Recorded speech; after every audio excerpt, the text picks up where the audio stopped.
everyone. I am so excited to be giving this presentation. I am glad you're able to attend today, and thank you. So we're going to talk about the 1940 census and preparing for the 1950 census. Now, I'm going to go through a few basics, which may be old news to most of you because of the fact you guys are all researchers. We will go ahead and talk about a little bit of the census background. What is the purpose?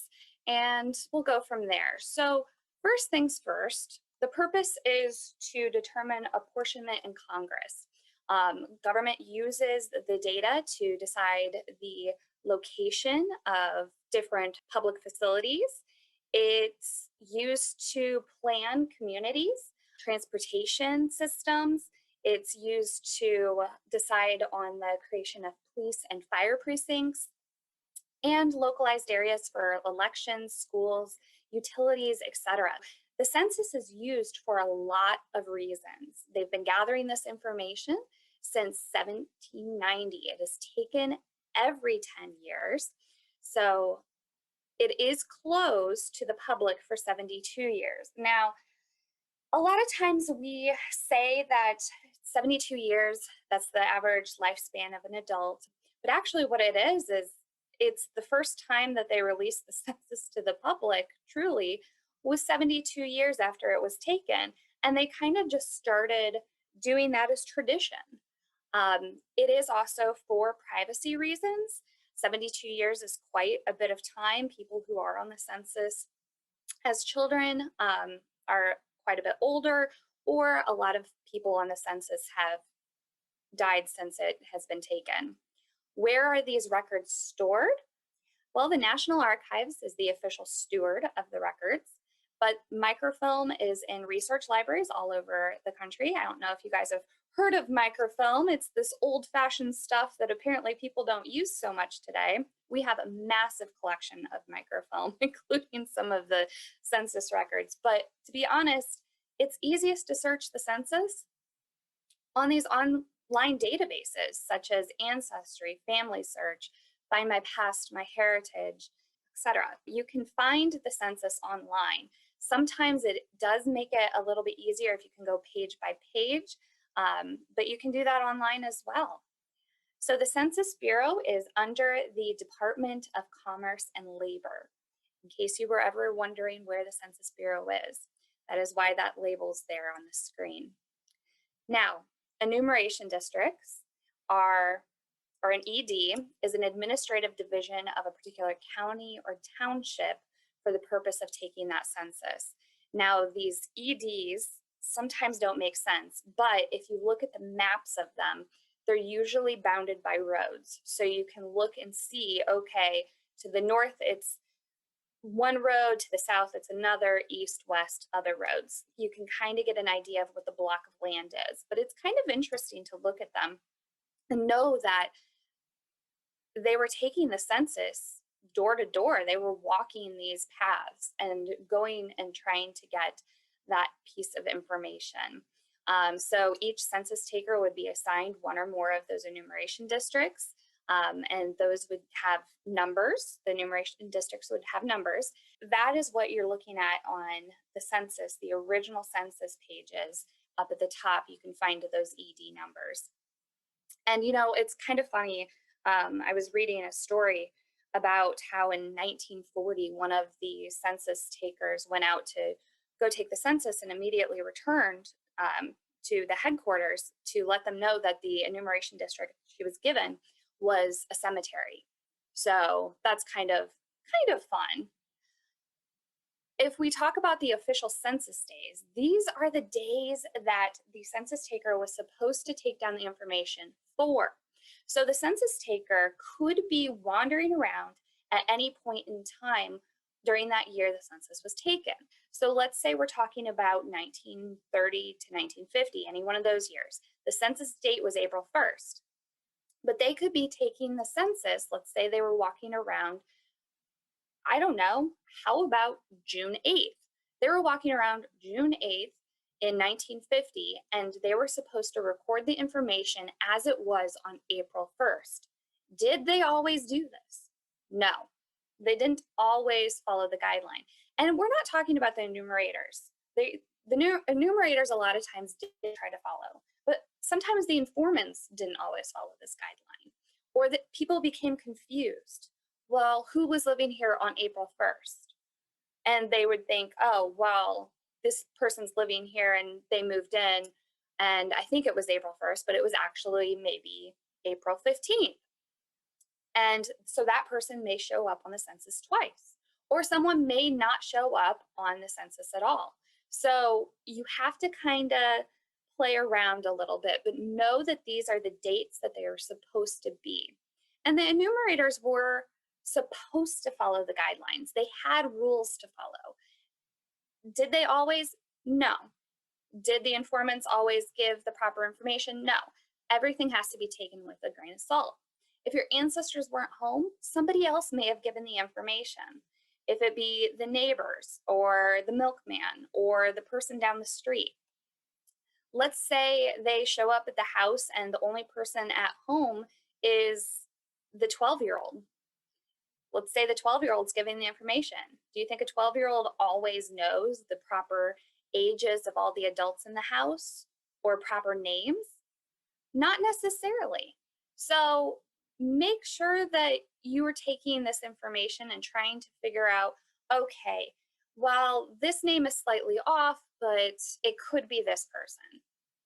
Didn't always follow the specific instructions to the letter, but they gave it a shot. Let's talk about the 1940 census. I know the 1940 census has been out for some time, almost 10 years now, and it is a fantastic. The 1940 census has been out for 10 years, and there's a lot of great information in there. We have the greatest generation. There's all sorts of pieces of historic information that we can pull from that, whether you're a historian or an economist or a genealogist, you can pull some information from here. Now, we're going to go over a little bit on the 1940 census. Why? Why does this matter now? Well, we want to have a reminder of what is in the 1940 census that we can use to research the 1950 census. The 1950 census is coming out next year, and we need to have all the tools in order to search it, because when it is released, it will not be indexed. It'll be like the 1940 census release. It will be released raw, and it will be indexed by people like you and me. There'll be crowdsourcing, and then there'll be companies that are going to be doing the indexing, and everyone is going to go as fast as possible, and there's going to be loads of mistakes. But beyond that, we want to find our family as soon as possible, as soon as it's released. We have been waiting for this. It's a holiday for us. We want to find this information. So let's go over this 1940 census. There were more than 120,000 enumerators that surveyed 132 million people for the 1940 census. There were 34 questions directed at all households, plus those 16 supplemental questions asked of 5% of the population. Now, I went ahead and put, it goes through, I went ahead and put in your handout a list of everything that was asked in the 1940 census compared to the 1950 census. You will notice that 1940 is probably the census that had the most questions. If you look at previous censuses as well, there's a lot more on that 1940 census. So the 1940 census has a lot of really cool stuff, including where people lived in between the 1930 and 1940 census. That is a great way to analyze what was happening with the Great Depression, what was happening with migration in the country because of the Dust Bowl or jobs or the Depression or whatever else was going on. And this is a snapshot of what the country looked like right before World War II. There was a lot going on in the United States. It is a moment frozen in time. And a lot of people are very excited. We're very excited about it being released. And I'm still excited about the 1940 census because it was such a momentous moment in history. Right before that war, during the Depression, looking at all of these different New Deal jobs out there with the WPA, the CCC, etc. So researchers would be able to track the movement of people coming out of Europe, because there's a lot of movement from Europe into the United States after World War I. You also have, you can look and see where Japanese Americans were before they were interred during World War II. So there's really interesting pieces of history, and we're on the brink of that. And it's taking that information and putting it in one location. And I love looking at that. This is what the 1940 census looked like. This is a blank sheet. It's massive, and it's kind of fun to see how big the book is and realize that these are really massive books. There's actually a Three Stooges sketch where they wander around with the 1940 census and hit each other over the head with it, because it is quite a large book. If you need to have a laugh, go ahead and Google the census and Three Stooges. It's a pretty entertaining skit.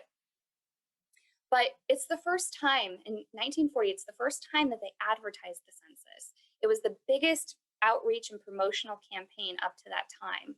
They actually opened up its first division of public affairs to blanket the country with the message. They reached out to over 10,000 publications, and they recruited business owners, public officials, clergy to promote it, including studios as well. They wanted their film stars to participate. One such film star was Cesar Romero, who later played Joker in Batman series. You can also find a photograph of President Franklin D. Roosevelt taking the census. Now, the census was a big deal, and they really wanted to get everybody to take the census and be a part of it. So one of the things that they did was, when they had the census proclamation, they went ahead and translated it into 23 languages, including Serbo-Croatian, Lithuanian, Slovak, Greek, Dutch, and Italian, Spanish, German, French, etc. So there's a lot of really cool things that were happening with this 1940 census. Let's break it down a little bit. You have a lot of the regular information. I say regular, if you've been researching the census, you see a lot of this stuff come up every time. You have the list of names, you have the location, the house number, you have the location as in state and county, etc. But it is the first time that they were supposed to furnish the information on who gave the information. So enter an X with a circle around it after the name of the person furnishing information. That is under the name section in 7. It's the first time that they did this, assuming that it would perhaps get enumerators to be more careful about who's giving the information and being more accurate. Was this always the case? No, it still didn't always clear up these issues. So you have to make sure that you are being a detective and trying to decide if it's the right person or not. We go to the next section. Another part that's really interesting, and I really love going over this part with students that have come in and done research. Section 14, it's the first time the census asks what the highest grade level completed is. And a lot of times people just assume that they have the same education as their ancestors, and that's not always the case. Education standards change over time, and it's really interesting to see these students come in and go, well, this person only finished 4th grade. What's wrong with them? And it's like, well, no, that could have been just a part of that community. That could have been the tradition in the family. It could have been they needed to quit school and start working on the farm or start working in a factory or wherever else. Perhaps they needed the money and had to have the children work. You don't know their life situation until you research it further. So it's really interesting to have this highest grade level completed. And then Section 16 has a little bit of a different bent. It asks if American citizen born abroad, if his or her father, this is the first time, if his or her father was an American citizen and resided in the United States before the time of the child's birth, on or before May 23rd, 1934. See, it's not even 1940 or 39, it's 1934. If the child was born at sea or overseas on or after May 23rd, 1934, the child is an American citizen if the mother or father is an American citizen. So that's a little bit different. And then it also goes into that section 17 through 20, where they tracked the migration of people. So it's asking where people lived on April 1st, 1935. So seeing if people moved from that 1930, 35, and then 40, seeing what the migration was. At the time, 14% of the population migrated. So that's why they wanted to know that piece of information. There's the typical information. Again, this is relating back to other census records, the relationships, the personal descriptions, the place of birth, citizenship, and you can find all of that, and if they lived on a farm, etc. The next section is also interesting for the time period because it's asking in 21 to 20 of persons 14 years old and over the employment status, and they're asking if the person was at work for pay or profit in private or non-emergency government work. And then if not, have they worked on or been assigned to public emergency work? And they even say WPA, NYA, CCC, etc. during the week of March 24th to the 30th. So these are different parts of the New Deal. This was emergency work, like works public, that they were putting together. And if they neither worked or were not assigned to public emergency work, they put in no. And if they were seeking work, and if they're not seeking work, do they have a job? So they were more concerned. The first questions were about that public emergency work before they got to do they have a job? So they were very much aware of what the status of the country was and the fact that so many people were affected by the Great Depression. And it goes through, and for people answering no on questions 21, 22, 23, and 24, they also had to indicate if they were not working, if they were engaged in home housework, in school, unable to work, or other. So there could be different pieces of information pulled from there as well. And then if they were at private or non-emergency government work, if they said yes in column 21, then they asked the number of hours they worked in a specific week, or if they were seeking work, and then their duration of unemployment up to March 30th, 1940 in weeks. So they wanted to make sure that they had an idea of who was seeking work and where. Okay, and then the next part of the employment, it goes through some of the regular questions. So the present occupation, industry, and then it's going to talk about the number of weeks worked in 1939, so equivalent to full-time weeks, and then their income. So what was interesting about this census is that they actually tested the questions out in Indiana, in northern Indiana. There was a couple counties that they decided to test these questions and see what people bulked. And what's really interesting is this is a question that people bulked at, but they still included. They wanted to know what was happening, again, because of the Great Depression, because people were out of work. What were people making in 1939? And some people didn't answer this question, which I find very interesting. But it can still give you a little bit of a perspective on what your family's life might have been like. Now, these are the supplemental questions. These were asked of 5% of the population. And if you're looking at the census pages and you flip through them, you can see that the lines change for who is being asked these questions. So on the example on the screen right now, it's line number 14 and line number 29. On the next page, it could be line 1 and line 22. So they're not the same on each one. So you need to make sure you check the supplemental. And these supplemental questions, man, I wish they were asked of everyone because there's some incredible information in here.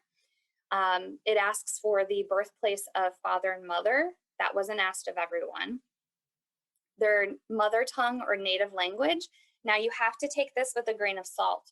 There are some languages that people would refuse to put on the census because of what was happening in the world. You have to remember that World War I was not a distant memory at this point, and the country was on the brink of World War II. So there were languages that people would potentially lie about. And that is something you have to kind of take as a grain of salt and kind of do a little bit of research there. The next part, again, I wish had been asked of everyone. It's veterans. Is this person a veteran or the wife, widow, or under 18-year-old child of a veteran? And whether or not the veteran is dead and what the war or military service is. And then there's a new thing. So Social Security is brand new in the 1930s. So 1930s, people are just starting to get Social Security numbers. And Social Security history is fascinating to me. It wasn't until the 1970s that 100% of the population had Social Security numbers. So it's a relatively new thing, and it was very new in 1940. So they're asking, hey, this sample population of 5%, do you guys have a Social Security number or railroad retirement? They wanted to know this. They were trying to see, okay, of the sample population, how many actually have this? It's kind of fun to look at that piece of history. And a lot of people didn't know what their Social Security numbers were. There was a lot of confusion. Some people were using the same ones as multiples, others. And then it asked about the occupation, industry, class of worker again. So it's kind of one of those things where it's a repeat, but it's still helpful information. I love the Social Security aspect. And then for all women who are or have been married, it goes through some questions. Now, my bone to pick with this is you don't necessarily have to be married to have children, but they made that assumption on the census based on the time. So they're asking, has this woman been married more than once? Again, I wish this was asked of everyone. Age at first marriage and number of children ever born do not include stillbirths. So you have some additional information if you're lucky enough to have one of those family members in those supplementary questions. I hope you did. I hope you found them. But what I want to note is that there's supplemental questions on the 1950 census too, and we'll cover that in a minute. But let's look at what we're looking at between the 1940 and 1950 census. As we're looking at this, more infants lived between this time period. So you can see in the chart that the number of births went up and the number of deaths per 1,000 infants went down. So medical care is getting better. Women were outnumbering men. I mean, this is kind of interesting if you think about it, considering there was a war and a lot of the men probably died during the war, but it's still interesting data to take a look at. This is a direct result of World War II. Women kept working. So prior to World War II, not as many women were in the workforce. And then after the war, women stayed. women stayed in the workforce after working while the men were away. And divorce increased. So this makes me think that a lot of those women and men actually, who decided to have these last minute weddings. Oh my goodness, I met this man. He's delightful. I'm going to get married. I met him a week ago, but he's going to war. This is a great life decision. And then he comes back and she's like, nope, we're not doing this. So divorces increase. As you can see by the numbers, marriages increase as well. This is really interesting as you're looking at rural areas. Machines have replaced men on farms. What are we talking about? We're talking about tractors. So that means that the number of people employed on farms is going down. So you're having more people purchase and use tractors to work on their farms, and then the additional jobs. So that means more people are moving for other jobs. So with the 1950 census, they did have a reference manual, and you can find the reference manuals for these enumerators online.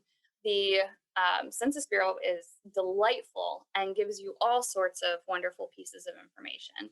And I will tell you, lots and lots of the information that I'm talking about is in the handout. I like to give more information than what I talk about than less. So all those links, all those pieces of the sources, those are the pieces of information I'm talking about, and you should be able to find anything I talk about in the handout. So please, please, please download the handout, save the handout, use the handout. So in the late 1940s, the Census Bureau commissioned the first electronic computer designed for civilian use, which is kind of exciting. It was a huge improvement in data processing, and it was considered the dawn of the computer age. It was first used to process results from the 1950 census. The machine was able to tabulate 4,000 items per minute, and that's double what was used before. With the 1950 census, there were 142,962 enumerators who visited all the addresses in the United States and territories to count the more than 151 million people. Let's look at the 1950 census. I don't know how many of you have actually looked at a blank one, but we're looking at it piece by piece because it is got such small writing. So here's the information. This is what you're going to find when this is released. So this is the information you need to start thinking about. How am I going to find my family using this?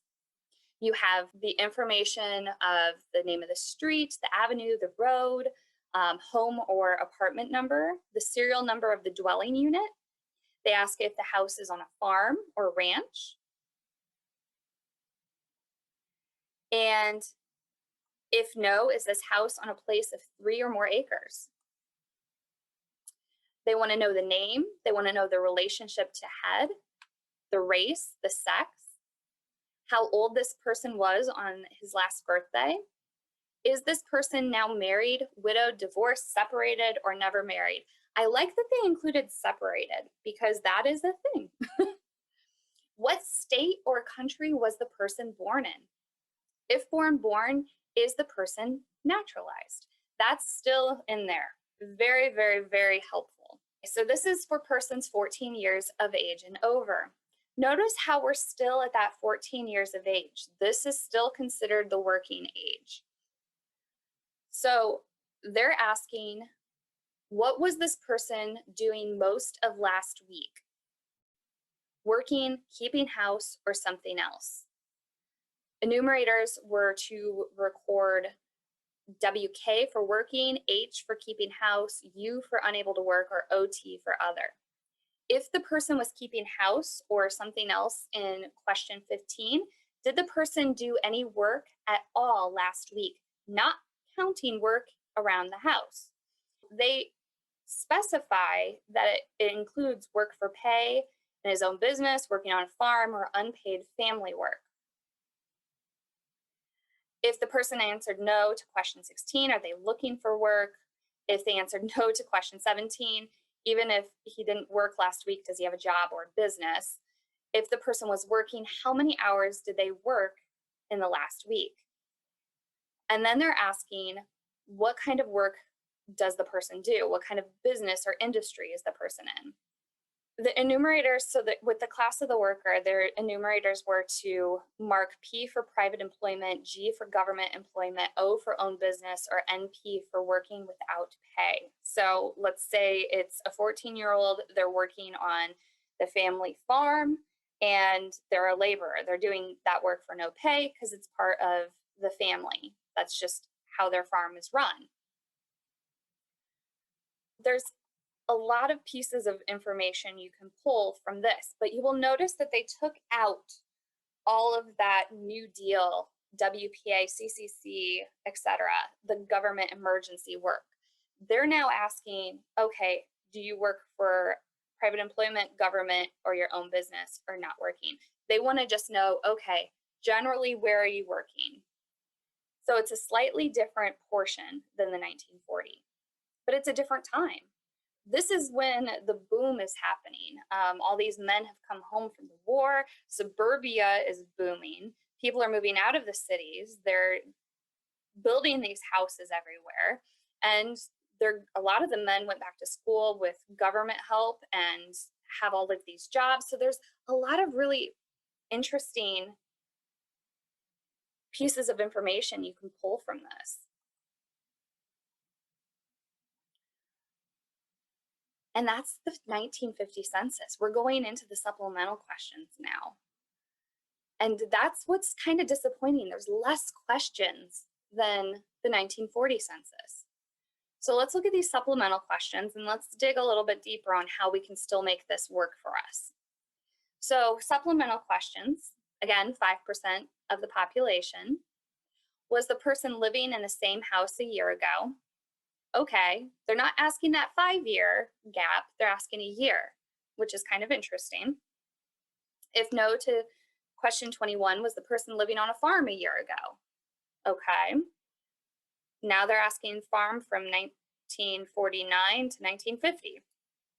If no to question 21, was the person living in the same county a year ago? So they're still trying to figure out if there's some migration happening from farming communities into cities. If no to question 23, what county or nearest place was he living a year ago? What state or foreign country was he living in a year ago? So those are trying to figure out the migration. And then they ask what country was the person's mother and father born in, which would be helpful if they'd ask that of everyone. And then again, this question was new on the 1940 census, and then they threw it into the supplemental for 1950. What was the highest grade of school that a person has attended? I'd love that for everybody in 1950, but they decided not to. But they do ask, did this person finish school? And then, has this person attended school since February 1st? So enumerators would be able to ask all of these questions. And as with any census, you have to wonder if they're getting the correct information and who they're getting the information from. So you can see all of this great information, but you don't know if it's asked of everyone. It's very, very frustrating.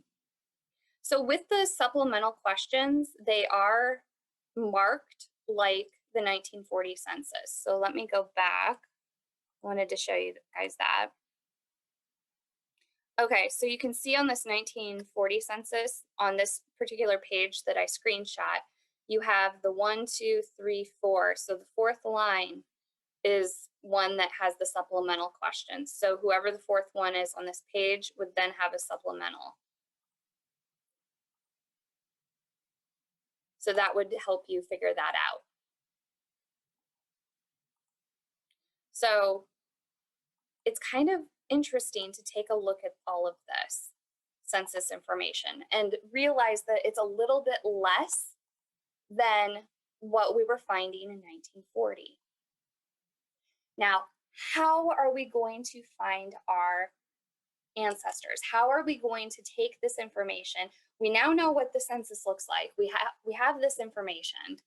How are we going to take that 1940 information and the information that we can gather on our own and be prepared for this 1950 census that's coming out?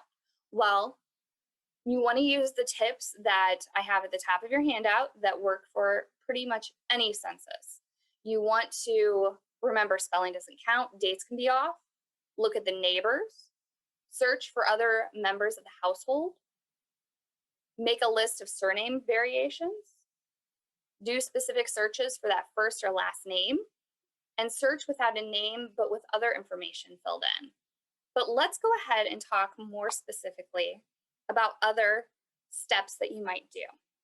When you're looking at, okay, the 1950 census is coming out, what do I need to do to prepare? Create a spreadsheet, make a list. Who are you going to be looking for in the 1950 census?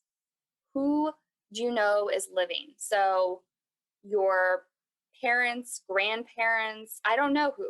Who is it? Who is it that you are interested in? Think broadly. Think about your cousins, think about siblings, think about anybody who you might be related to. And also, you might want to make a list of those neighbors from that 1940 census. Who are the people that are living nearby? Who are those people that you may know about or have heard stories about? 1950 was 72 years ago, but you may have heard stories about people that may have been nearby. So make sure to check and see if those neighbors could help you.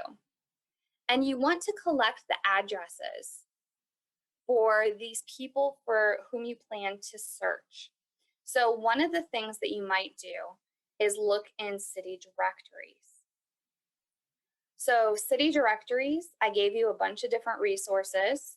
The Library of Congress, the Allen County Public Library Genealogy Center, we have a large collection. You also might want to look at Google. Ancestry, it's a paid site, but it has city directories. Family Search, if you look in their books portion, you can find some in Internet Archive. I think a lot of people forget that Internet Archive has a lot of city directories and other books for genealogy that have been digitized. And you want to look and see where they lived, because you can use that to find the enumeration district. You can use that 1940 census. It's very useful for people who didn't move between 1940 and 1950. So that'll give you that enumeration district, and you can use the one-step pages by Stephen P. Morse.